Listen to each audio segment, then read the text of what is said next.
लोकसभा में नेता प्रतिपक्ष और कांग्रेस सांसद राहुल गांधी ने आरोप लगाया है कि बीजेपी और चुनाव आयोग मिलकर लोकतंत्र की हत्या कर रहे हैं।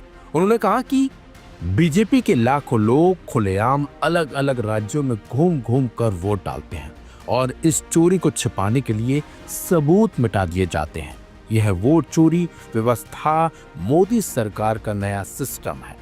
वहीं कांग्रेस ने अपने आधिकारिक एक्स हैंडल से एक शख्स का नाम जारी करते हुए दावा किया है अजीत झा नामक व्यक्ति ने हरियाणा, दिल्ली और अब बिहार चुनाव में वोट डाला है।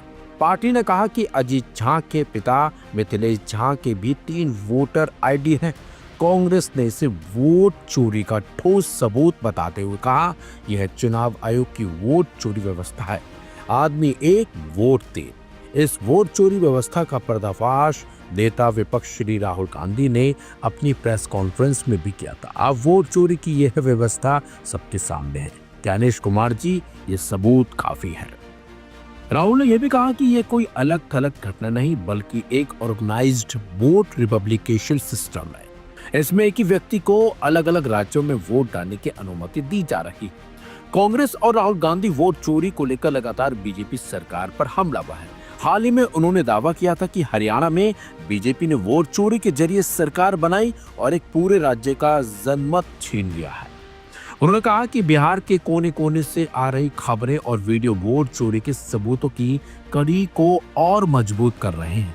राहुल गांधी ने कहा कि बीजेपी के कई नेता और कार्यकर्ता जिन्होंने दूसरे प्रदेशों के चुनावों में वोट डाला था वो बिहार में भी वोट देते नजर आए। उन्होंने ये भी कहा कि जो सरकार वोट चोरी से बनती है वो कभी युवाओं और आम जनता के हित में काम नहीं करती।